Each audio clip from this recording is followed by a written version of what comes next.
वर्णिवेशरमणीय दर्शनं मन्दहासरुचिराननाम्बुजं पूजितं सुरनरोत्तमैर्मुदा धर्मनन्दनमहं विचिन्तये।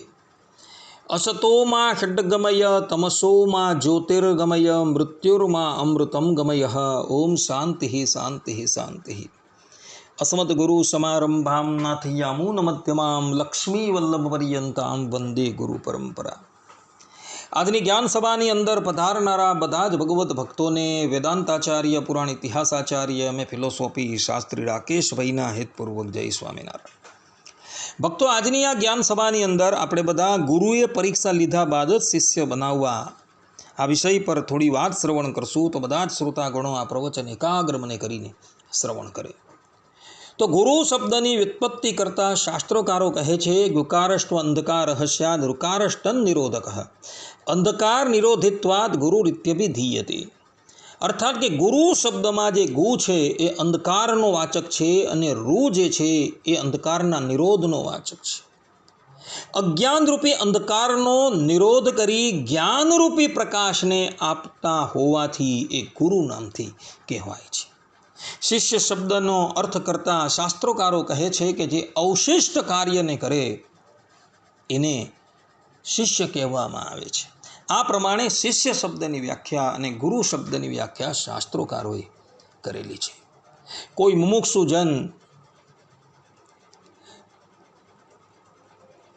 કલ્યાણ મેળવવાના ઉદ્દેશ્યથી ગુરુના શરણની અંદર આવે તો ગુરુએ એની પરીક્ષા લીધા બાદ જ એને પોતાના શરણમાં લેવાનો છે અને પરીક્ષા લીધા બાદ જ એને દીક્ષાથી અલંકૃત કરવાનો છે।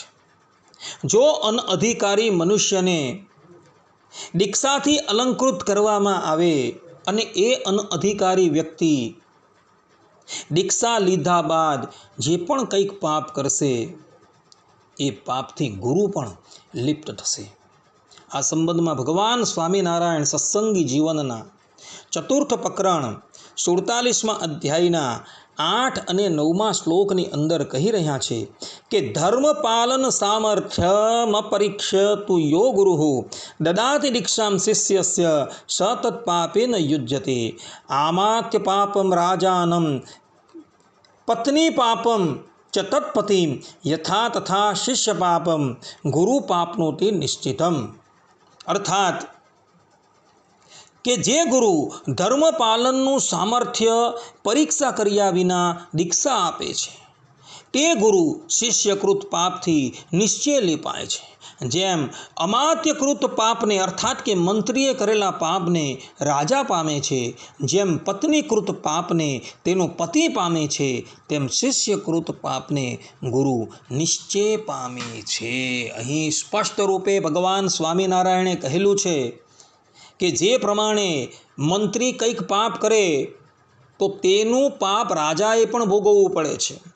પત્ની પાપ કરે તો તેનું ફલ એના પતિને પણ પ્રાપ્ત થાય છે। તે પ્રમાણે પરીક્ષા લીધા વગર જે પણ કોઈક ગુરુ કોઈકને દીક્ષા આપે અને પછી એ દીક્ષિત શિષ્ય જે પણ કંઈક પાપ કરશે એ પાપનું ફળ ગુરુએ પણ ભોગવવું પડશે।